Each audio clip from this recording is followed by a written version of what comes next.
오늘 하나님께서 우리에게 주시는 말씀은 에베소서 5장 31절에서 32절입니다. 신약 성경 316쪽에 있습니다.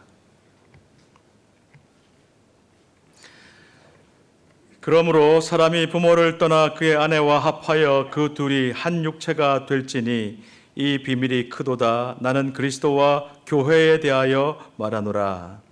아멘. 오늘 오후에는 우리 모두가 응원하면서 기도하고 동력하고 있는 더향상교회 입당 감사 예배 및 광민환 목사님 위임 감사 예배를 드립니다. 예배당이 공간이 많이 없기 때문에 다 가실 수는 없겠지만은 여러분 모두 응원해 주시고 축복해 주시고 기도해 주시면 감사하겠습니다. 강 목사님과 관련해서 기억나는 일화가 하나 있습니다. 10년 전, 그러니까 2015년 9월 초로 기억합니다. 그 주간에 우리 향상교회 성도님들 세 가정에서 장례를 해야 했습니다. 성도님들의 어머님 두 분을 장례식을 치르면서 천국으로 보내드렸고, 그리고 여러분 잘 아시는 드림 향상교회에 계시는 서향석 전도사님 큰아들이 수요일 날 갑자기 뇌출혈로 엄마 앞에서 식사하다가 쓰러졌습니다. 안타깝게도 이틀 후인 금요일 오전 10시 37분에 6명의 총각을 다투는 환우들에게 자기 장기를 기증하고 천국으로 갔습니다. 그리고 서너 시간 지난 다음에 광민환 목사님으로부터 연락이 왔습니다. 둘째 오누미가 태어났다는 소식이었습니다. 오랫동안 기다렸던 둘째이고 더군다나 공주님이라 무척 기쁘고 감사했는데요. 교회적으로 큰 슬픔을 당한 터라 대놓고 기뻐하지 못했던 광 목사님 얼굴이 생생합니다. 같은 날 우리 교역자 중에 한 분은 아들을 잃었고 다른 한 분은 딸을 얻었습니다. 그리고 그 다음 날 토요일 오후에 저는 우리 교회 청년 커플 결혼식에서 주례로 섬겼습니다. 그러니까 우리 교회 세 가정의 장례식이 이어지던 중에 새 생명이 태어났고 새 생명이 탄생한 다음 날 저는 결혼식장에서 새로운 가정의 출발을 축복하며 기도해 주었던 것입니다. 정말 한 주간 동안에 인생의 처음과 중간, 마지막을 다 겪어본 셈입니다. 여러분, 이 세상에 태어나는 것과 이 세상을 떠나 하나님 품으로 돌아가는 것 사이에 있는 사람이 경험하는 일들 중에 가장 의미 있고 중요한 일이 있다면 뭘까요? 결혼 아닐까요? 태어나는 것 내 맘대로 할 수 없고 죽는 것도 내 맘대로 되지 않죠. 그러나 결혼하고 결혼 생활을 행복하게 잘 이어나가는 것은 내가 어떻게 하느냐, 어떤 태도를 가지고 있느냐에 따라 달라질 수 있습니다. 5월 가정의 달을 맞아서 지난주일 정 목사님 설교 때도 잠시 언급하셨던 결혼에 대한 이야기를 오늘 한 주 더 이어가겠습니다. 여러분은 요즘 우리가 하는 결혼식이 사실은 기독교 전통에서 나왔다는 것을 알고 계십니까? 순서 하나하나가 사실은 성경에 기초한 깊은 의미를 담고 있습니다. 결혼식의 첫 순서로 보통 양가 어머님들이 함께 나와서 단 위에 세워져 있는 두 개의 초에 불을 밝힙니다. 하나는 아들을 상징하는 청색 초이고 다른 하나는 딸을 상징하는 홍색 초입니다. 신랑의 어머니가 꺼져 있던 파란색 초에 불을 밝힙니다. 신부의 어머니가 꺼져 있던 붉은색 초에 불을 밝힙니다. 이것은 신랑 신부의 생명이 부모로부터 받은 것임을 보여줍니다. 자신을 불살라서 어둠을 밝히는 촛불처럼 자식이 결혼식장에서 신랑 신부로 서 있는 이 순간까지도 자식을 위해서 모든 것을 쏟아부어 희생하고 있는 부모님의 다음없는 사랑을 보여주는 것입니다. 결혼식에서 양가 부모님들이 하객들과 같이 앉아 있지 않고 왜 앞에 VIP 좌석에 따로 앉아 있습니까? 이것은 부모님들이 결혼식의 들러리가 아님을 보여줍니다. 신랑 신부가 주인공이라고요? 천만의 말씀. 신랑 신부도 주인공이지만 양가 아버지 어머니도 똑같이 중요한 주인공들입니다.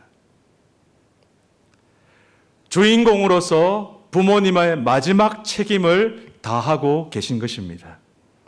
그러므로 결혼식장의 VIP는 신랑 신부가 아니라 양가 부모님들이라는 사실을 결혼을 앞둔 커플들 또 우리 가정들은 기억해야 하겠습니다. 가장 많은 박수를 받아야 할 분들은 신랑 신부가 아니라 부모님들입니다. 또 결혼식장을 떠올려 보십시오. 결혼식장이 왜 이렇게 둘로 나뉘어져 있습니까? 그리고 왜 신랑 신부는 가운데를 가로질러서 각각 입장합니까? 여기에 성경에 기초한 놀라운 비밀이 숨어 있습니다. 이것은 결혼 예식이 단순한 기념식이 아니라 언약 예식임을 보여줍니다. 결혼은 계약을 맺는 자리, 컨트랙트 사인하는 자리가 아닙니다. 언약, 카버넌트, 언약을 사수하겠다고 결심하는 자리입니다. 계약은 계약의 조건이 변하거나 어느 한쪽이 지키지 않으면 파기할 수 있습니다. 손해배상하면 됩니다. 그러나 언약은 목숨 걸고 지키는 것입니다. 그 누구도 결혼을 계약식이라고 하지 않습니다. 언약 예식이라고 합니다. 계약 체결할 때 우리는 하나라고 말하지 않습니다. 두 회사가 계약서 사인할 때 우리는 하나입니다 말하지 않습니다. 서로의 이익을 따지기 때문입니다. 뭐가 유리한가 불리한가, 어떻게 하면 손해를 덜 보고 많은 유익을 얻을 것인가, 그것 따집니다. 그러나 언약식에서는 우리는 용기 있게 하나라고 말합니다. 이익과 손해, 유리와 분리를 따지지 않고 죽음이 두 사람을 갈라놓을 때까지 영원히 이 하나됨을 지키겠노라고 다짐하는 것입니다. 결혼식을 잘 보시면 신랑과 신부가 입장을 할 때 가운데 통로를 걸어 나옵니다. 보통 신랑이 먼저 입장한 다음에 신부가 아버지의 손을 잡고 입장합니다. 결혼 예식의 맨 마지막은 어떻습니까? 신랑 신부가 팔짱을 끼고 하나 되어서 행진합니다. 둘이 아니라 하나가 되었다는 것을 보여줍니다. 결혼식은 처음부터 끝까지 이런 형식적인 요소들이 다 성경에 기초한 결혼의 의미를 담아내고 있습니다. 남자와 여자가 부모를 떠나서 둘이 하나가 되어 한 몸을 이룬다고 하는 결혼의 핵심 의미가 결혼식 첫 순서와 끝 순서에 그대로 담겨 있는 것입니다. 이 의미를 오늘 본문에서 이렇게 말씀합니다. 다 같이 읽어보겠습니다. 그러므로 사람이 부모를 떠나 그의 아내와 합하여 그 둘이 한 육체가 될지니 이 비밀이 크도다. 나는 그리스도와 교회에 대하여 말하노라. 남자와 여자가 결혼을 통해 둘이 합하여 한 몸이 되는 것을 큰 비밀이라고 말합니다. 그리고 이 비밀을 푸는 열쇠는 그리스도와 교회의 관계에 있다는 것을 암시하고 있습니다. 이 비밀이 뭘까요? 남녀가 결혼을 통해 하나가 되는 것이 그리스도와 교회가 하나 되는 것과 어떤 연관이 있습니까? 무슨 관계가 있길래 큰 비밀이라고 이렇게 연결짓고 있습니까? 오늘 본문 31절 말씀이 창세기 2장에서 나온 말씀이라는 것을 우선 기억해야 합니다. 31절 말씀은 창세기 2장 24절 말씀을 거의 그대로 인용했습니다. 다 같이 읽겠습니다. 이러므로 남자가 부모를 떠나 그의 아내와 합하여 둘이 한 몸을 이룰지로다. 이것은 하나님께서 천지를 창조하실 때 첫사람 아담과 하와를 만드시고 둘이 부부가 되게 하실 때 하신 말씀입니다. 다시 말해서 인류 최초의 결혼식 때 주례사로 하나님이 하신 말씀이에요. 그런데 신약 성경의 로마서 5장이나 고린도전서 15장을 보면 이 아담, 이 남자, 이 첫사람을 한 사람, 첫사람이라고 계속 반복해서 언급하고 있습니다. 그러면서 또 다른 한 사람을 말합니다. 특히 로마서 5장 14절에 보면 아담은 오실자의 모형이라 라는 말씀이 있죠. 여기서 오실자가 바로 첫사람 아담 말고 또 다른 한 사람을 가리키는데요. 이 오실자는 누구입니까? 예수 그리스도이십니다. 바로 우리 예수님이 첫사람 아담과 비교, 대조되는 다른 한 사람입니다. 그래서 아담이 첫 아담, 첫 한 사람이라면 그리스도는 마지막 아담, 마지막 한 사람이라고 부를 수 있는 것이죠.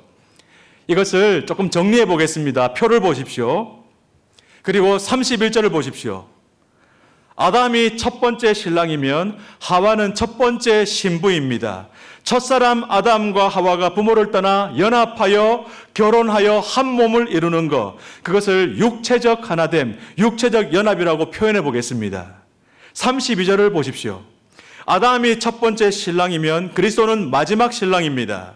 하와가 첫 번째 신부라면 교회는 마지막 신부입니다. 누가 교회입니까? 신랑 되신 예수님을 믿고 영접한 저와 여러분이 바로 교회입니다. 믿습니까? 저와 여러분이 교회입니다. 그러므로 우리가 누구입니까? 따라합시다. 나는 그리스도의 신부입니다. 우리는 그리스도의 신부입니다. 그렇습니다. 교회는 예수 그리스도의 몸입니다. 교회는 예수 그리스도와 영적으로 연합되어 있습니다. 우리가 예수 그리스도와 한 몸이기 때문에 예수 그리스도의 생명이 우리 안에 흘러 들어오는 것입니다. 예수 생명이 내 생명, 우리 생명이 되는 것입니다. 한 몸이기 때문에 그래요. 우리가 예수 그리스도와 연합되어 있기 때문에 예수 그리스도의 사랑이 우리에게 흘러 들어옵니다. 그래서 우리도 다른 사람을 내 사랑이 아니라, 내 부족하고 연약한 사랑이 아니라 예수님의 사랑으로 사랑할 수 있는 겁니다. 예수 그리스도와 연합되어 있기 때문에 남편을 그리스도의 사랑으로 사랑할 수 있고, 아내와 자녀와 이웃과 부모를 그리스도의 사랑으로 사랑할 수 있는 가능성이 열리는 겁니다. 그래서 놀라운 비밀이라고 말하는 것입니다. 여러분, 교회는 건물이 아닙니다. 예수 그리스도를 나의 구주, 나의 하나님으로 믿고 영접한 저와 여러분들이 바로 교회인 줄 믿으시기 바랍니다. 우리는 오직 믿음으로 교회의 일원이 됩니다. 우리의 행위나 우리의 노력이 아닙니다. 오직 믿음으로만 우리는 하나님의 자녀가 될 수 있습니다. 한번 따라 하시겠습니다. 오직 믿음으로. 오직 믿음으로. 그렇습니다. 오직 믿음으로 우리는 구원받고 하나님의 자녀가 됩니다. 오직 믿음으로 우리는 예수 그리스도와 연합되어 한 몸을 이룰 수 있습니다. 그러므로 우리의 믿음은 단순한 것이 아닙니다. 우리의 믿음은 예수 그리스도의 생명을 우리가 누릴 수 있는 통로가 되는 것입니다. 우리의 믿음이, 참된 믿음이 예수 그리스도의 은혜와 사랑과 생명과 그 좋은 것들을 이웃에게 나눠줄 수 있는 축복의 통로가 되는 겁니다. 그러므로 믿음이 좋은 사람이, 믿음의 사람이 남편도 좋은 남편 되는 것이고 좋은 아내가 될 수 있는 겁니다. 오직 믿음으로만 구원받아 하나님의 자녀가 되는 진리를 특별히 로마서에서 잘 논증하고 있는데요. 여기서 바울 사도님은 특별히 아브라함을 언급하고 있습니다. 로마서 4장 3절을 보십시오. 다 같이 읽겠습니다. 성경이 무엇을 말하느냐? 아브라함이 하나님을 믿음에 그것이 그에게 의로 여겨진 바 되었느니라. 이 로마서 4장 3절 말씀은 창세기 15장 6절 말씀을 그대로 인용하고 있습니다. 하나님께서 아브라함을 의롭다고 여기셨는데 보십시오. 아브라함의 행위를 보신 것이 아닙니다. 믿음을 보셨습니다. 아브라함이 여호와를 믿으니 여호와께서 이를 그의 의로 여기셨다. 여러분, 오직 믿음으로만 의롭다 여김을 받는다는 이 놀라운 복음이 신약이 아니라 이미 구약 성경에도, 그것도 성경의 첫 페이지를 열자마자 창세기 앞부분에서 벌써 선포되었다는 사실을 기억하시기 바랍니다. 우리는 구약 시대나 신약 시대나 오직 예수 그리스도를 바라보고 믿는 믿음으로 구원 얻는 것입니다. 근데 여러분, 이 창세기 15장에 이신칭의의 놀라운 진리뿐만 아니라 오늘 에베소서 본문에서 말하는 큰 비밀을 풀 수 있는 단서가 하나 등장합니다. 아까 읽었던 창세기 15장 6절 바로 다음부터 쭉 보면 하나님께서 믿음으로 의롭다 여겨주신 아브라함과 언약을 체결합니다. 근데 그 방식이 좀 특별합니다. 창세기 15장 9절 10절을 다 같이 읽어보겠습니다. 여호와께서 그에게 이르시되 나를 위하여 3년 된 암소와 3년 된 암염소와 3년 된 순양과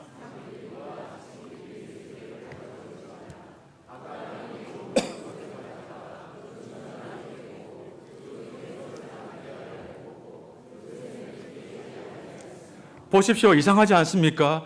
하나님이 아브라함과 언약을 체결하는데 짐승들을 모아가지고 반으로 쪼개서 딱 놔두라고 합니다.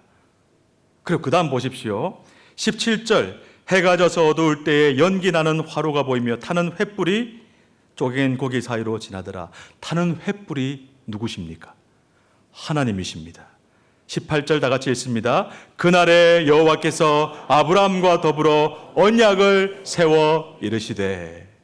다 설명드릴 수 없습니다만은 짐승을 쪼개놓고 그 쪼개진 짐승 사이로 지나가는 것은 상징적인 의미를 가지고 있습니다. 이것은 언약의 두 당사자가 목숨을 걸고 맹세하는 장면입니다. 지금 체결하는 언약은 반드시 지켜야 하는 것인 바 어느 한 당사자가 어길 경우에는 바로 이 짐승처럼 반으로 쪼개질 것이다. 그렇게 되어도 좋다 하면서 맹세하는 것입니다. 하나님께서 아브라함과 더불어 언약을 맺으셨습니다. 아브라함을 시켜서 짐승을 반으로 쪼개어 놓았습니다. 해가 져서 어두울 때 강림하셔서 타는 횃불로 그 쪼개진 짐승 사이를 지나가셨습니다. 누가요? 하나님께서. 무슨 말입니까? 내가 만약에 아브라함과 아브라함의 후손과 맺은 이 언약을 어길 경우에는 나도 반으로 쪼개지겠다. 이번에는 아브라함이 지나갈 차례입니다. 근데 성경 어디를 봐도 아브라함이 지나갔다는 기록이 없습니다. 그런데도 18절처럼 하나님께서는 서둘러서 언약을 체결했다라고 선포해 버리셨습니다. 무슨 말입니까? 여러분, 아브라함이 이 언약을 지킬 수 있습니까? 없습니까? 연약한 아브라함이, 사람인 아브라함이, 죄 많은 아브라함이 이 언약을 지킬 수 있습니까? 없습니까? 없습니다. 그래서 아브라함이 만약 하나님 뒤따라 지나갔다면 창세기 15장 거룩한 언약 체결식이 끝난 다음에 한 장 넘기면 16장에서 바로 아브라함이 약속을 어겨 반으로 쪼개져 죽었더라. 이렇게 나올 거예요. 하나님은 그것을 아셨습니다. 인간에게는 애시당초 하나님과 맺은 언약을 지켜낼 능력이 없다는 것을 알고 계셨습니다. 그래서 하나님 혼자 지나가셨습니다. 사랑하는 여러분, 우리 운명도 별반 다르지 않습니다. 성경은 우리도 역시 영적으로 아브라함의 후손이라고 말합니다. 우리도 아브라함처럼 하나님과 맺은 언약을 지킬 능력이 애시당초 없습니다. 그럼 어떻게 돼야 합니까? 우리도 하나님과 맺은 언약을 우리가 스스로 깨뜨려버린 데 대한 책임을 지고 저 짐승들처럼 반으로 쪼개져야 심판받아야 하지 않습니까? 하나님께서 우리를 그렇게 되도록 내버려 두지 않으셨습니다. 우리를 너무나도 사랑하셨기 때문입니다. 그래서 어떻게 하셨습니까? 하나님께서 친히 사람의 몸을 입고 이 땅에 내려오셔서 언약을 어긴 우리를 대신해서 반으로 쪼개지셨습니다. 목숨 걸고 아브라함과 맺은 언약을 목숨 걸고 아브라함의 후손인 저와 여러분을 위해서 지켜내셨습니다. 그리하여 아들을 십자가에 매다시고 반으로 쪼개어 버리셨습니다. 아들을 십자가에 못 박게 내버려 두시고 창에 찔리도록 내버려 두시고 반으로 쪼개어 버리셨습니다. 그리하여 우리는 그 심판을 받지 않도록 사랑해 주시고 우리를 구원해 주신 것입니다. 그 자리가 어디입니까? 바로 골고다 언덕의 십자가인 것입니다. 만왕의 왕 내 주께서 왜 고초당했나 이 벌레 같은 날 위해 주보혈을 흘렸네. 다 같이 할까요? 십자가 십자가 내가 처음 볼 때에 나의 마음의 큰 고통 사라져 오늘 믿고서 내 눈 밝았네 참 내 기쁨 영원하도다.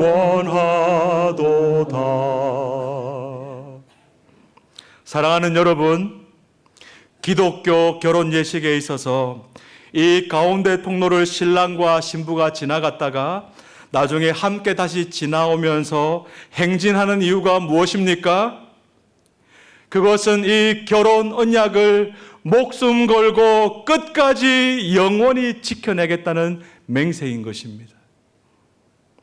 신부인 우리와 맺은 언약을 지키시기 위해서 신랑 되신 그리스도께서 자기 육신을 반으로 쪼개시면서 목숨을 버리신 것과 같이 나도 이 신랑을 위해, 나도 이 신부를 위해, 나도 이 결혼 언약을 지켜내기 위해 목숨을 바치겠다는 각오인 것입니다.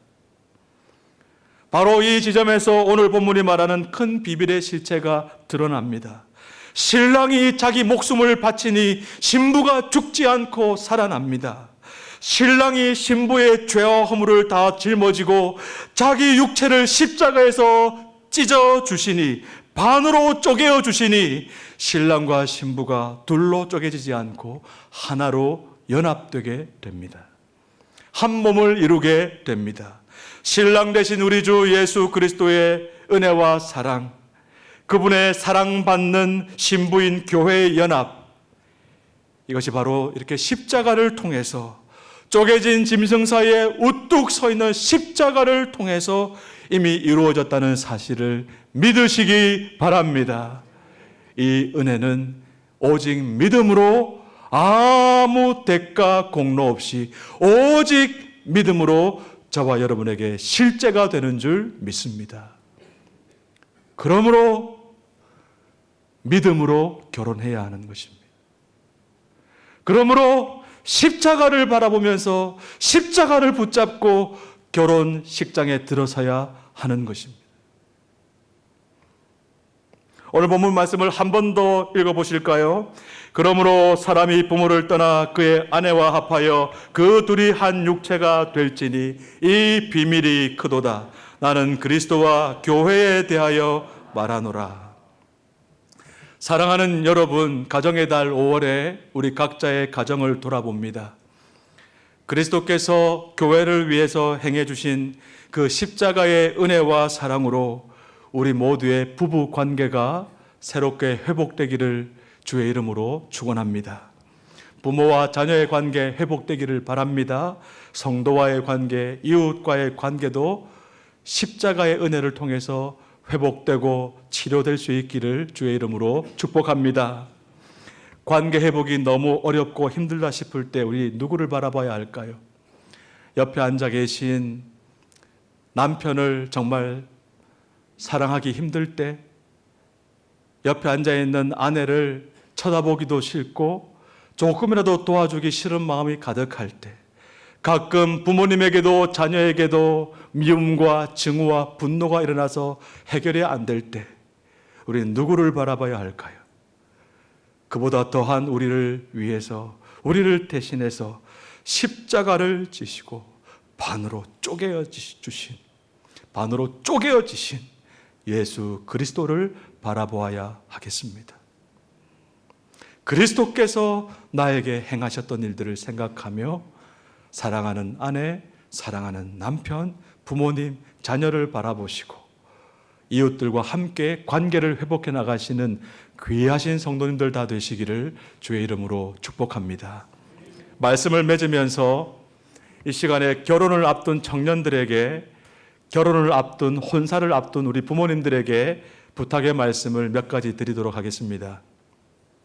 첫째, 결혼식이 아니라 결혼을 잘 준비하시기 바랍니다. 임박해서 몇 개월 앞두고 급하게 결혼식 준비만 하지 마시고 몇 년 전부터, 우리 아이들이 아직 어릴 때부터, 중고등학교 다닐 때부터 결혼식이 아니라 결혼을 기도로 잘 준비해 가시기를 바랍니다. 두 번째, 결혼식이 아니라 결혼 예배가 되게 하십시오. 결혼식이 아니라 결혼 예배가 되게 하십시오. 신랑 신부, 양가 부모님 모두 예수 그리스도를 바라보십시오. 신랑이 먼저 입장할 때 저 앞에 서 있는 줄의 목사를 쳐다보지 마시고 우리를 구원하시고 우리 부부를 하나 되게 해주시는, 그러시기 위해서 십자가에서 반으로 쪼개지신 예수 그리스도를 바라보시기 바랍니다. 신부가 아버지의 손을 잡고 입장할 때도 아빠와 함께 예수 그리스도를 바라보시기 바랍니다. 세 번째, 결혼 예배를 마치고 신랑 신부가 또 남편과 아내가 되어서 새 출발 행진할 때 서로 돕는 배필이 되어 주기로 약속하십시오.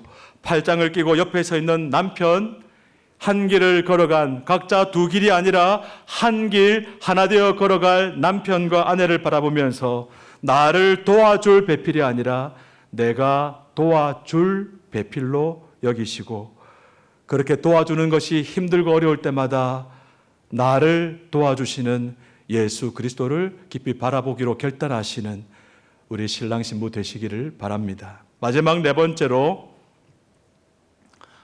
가능하면 웨딩홀이 아니라 교회 예배당에서 결혼 예배를 드리시면 좋겠습니다. 요즘 우리 청년들의 결혼식이 너무너무 힘들어졌습니다. 최근에 지금 며칠에 걸쳐서 일간지에 이 시대 결혼 문화에 대해서 걱정하는 기사들이 이어지고 기획 기사로 이어지는 걸 제가 본 적이 있는데요. 스드메의 공포, 우리 시대의 청년들 호구가 되다. 보셨습니까 혹시? 여러분, 스드메가 뭔지 아세요? 스드메는 스튜디오 촬영, 드레스, 메이크업, 이거가 업주들의 횡포 때문에 우리 청년들 등골이 휜다는 거예요. 너무너무 상업화되고 있고 세속화되고 있다라는 지적입니다. 그런데도 할 수가 없어서, 어쩔 수가 없어서 요즘 결혼 예식장이 또 많이 모자라가지고 몇 년 전부터 예약을 해야 되지 않습니까? 그러니까 이 결혼식이 양가 부모님의 허락을 받고 양가 부모님의 축복 속에 상견례를 하고 이제 날짜를 정하고 목사님을 만나서 또 날짜를 확인하고 그 다음에 결혼 예식장을 찾아서 계약하는 게 아니고 완전히 거꾸로 됐잖아요. 예식장 사장님의 입장에 따라서 그 다음에 자녀들이 결정하고, 그 자녀들 결정하면 어쩔 수 없이 부모들이 따라하고, 그 다음에 마지막으로 목사가 들러리를 서지 않습니까? 그렇지 않습니까? 결혼식장에서 주례를 해봤더니요, 목사가 요주의 인물이 됐어요. 저요, 주례하다가 쪽지를 2번이나 받았어요. 빨리 끝내십시오, 목사님. 그런데요, 제가 좀 화가 났던 것은, 그래서 빨리 끝냈어요. 근데 축가하는 순서가 결혼식 말씀의 2배가 넘어가더라고요. 너무 화가 났어요. 사랑하는 성도 여러분, 우리 청년들 여러분, 믿지 않는 가정과 결혼해야 될 때도 있고, 또 사돈이나 형편을 봐서 교회 예배당이 아니라 웨딩홀에서 할 수도 있죠. 어떻게 하겠습니까? 그러나 웨딩홀에서 하시더라도 어디에서 하시더라도 예수 그리스도가 주인이 되게 하십시오. 예수 그리스도의 십자가 은혜가 아니면 두 사람은 결코 하나 될 수가 없습니다. 정말로 하나 되어서 천국 같은 가정, 믿음의 가정, 행복한 가정을 누리기 원하신다면 우리 청년들도 우리 부모님들도 오래전부터 잘 준비하셔서 예수 그리스도가 영광 받으시고 주인 되시는 아름다운 결혼 예배 드릴 수 있게 되기를 주의 이름으로 축원합니다. 다 같이 기도하겠습니다. 이 시간 우리 마음을 담아서 1분 동안 침묵으로 기도할 때에 하나님 오늘 말씀을 통해서 우리 가정이 무엇을 새롭게 결단하기를 원하십니까? 또 제가 어떻게 새롭게 주님께 순종하기를 원하십니까? 말씀하여 주십시오. 제가 듣겠습니다. 우리 이렇게 1분 동안 침묵으로 하나님의 음성을 듣겠습니다.